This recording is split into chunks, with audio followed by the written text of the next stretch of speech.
তো সীতাকুণ্ডর দিকে এখন আমরা যাচ্ছি, বেশি দূর না, সামনেই সীতাকুণ্ড। জায়গাটা একবার ঘুরিয়ে দেখাই, খুব সুন্দর এখানকার ল্যান্ডস্কেপটা, দারুণ। সেটা লোকজনের জানাই নেই, যারা আসছে তাদের সবার মনে এটাই হচ্ছে এটা কি জিনিস। হ্যাঁ, কিছু টুরিস্টরা ছিল, তারা যে বলছে যে সীতা কি এখানে ঝাঁপ মেরেছিল, তো অ্যাকচুয়ালি কেউ জানেই না।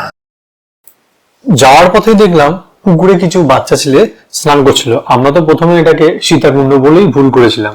আমরা তো ভেবেছিলাম আমাদের সাথে কোনো স্ক্যাম হয়ে গেছে, পুকুরটাকেই নাকি সীতাকুণ্ড বলে চালিয়ে দিচ্ছে। তারপরে রিয়েলাইজ করলাম যে এটা সীতাকুণ্ড না, কারণ ওই বাচ্চারাই আমাদেরকে দেখিয়ে দিয়েছিল আসল সীতাকুণ্ড রাস্তার ওপারে।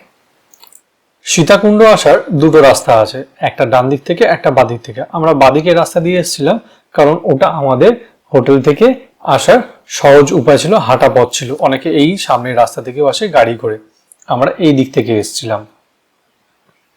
খুবই উঁচু নিচু জায়গা, তুমি কিন্তু সাবধান, জুতো স্লিপ করলে পড়ে যাবে। ওটা সীতাকুণ্ড। সুবর্ণ আর সুবর্ণ ওয়াইফ ওখানে পৌঁছে গেছে, এখন আমাদের পৌঁছানোর পালা।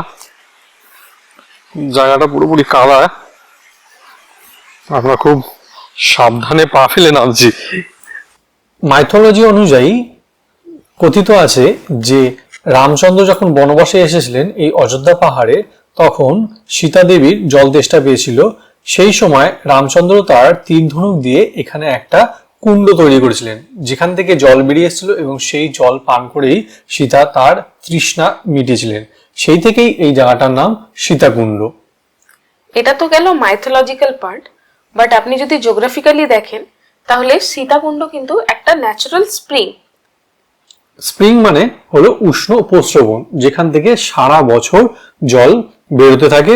সেটা কিন্তু ওয়েদারের তুলনায় যথেষ্ট নর্মাল টেম্পারেচার থাকে, মানে গরম থাকে। সেই কারণে এটাকে উষ্ণ প্রস্রবণ বলা হয়। শীতকালেও এর জল ঠান্ডা হয় না। ক্লিয়ার একদম। আর জলটা অদ্ভুতভাবে মাটির নিচ থেকে একটা বাবলস মতো ক্রিয়েট হচ্ছে, সেখান থেকে জলটা সারাক্ষণ এখানে আসছে। এখন আবার ব্যাক টু রিসর্ট যাবো, এখানে লাঞ্চ করবো। লাঞ্চ করে তারপরে বাকিটা আমরা আবার অন্য জায়গায় যাবো ঘুরতে।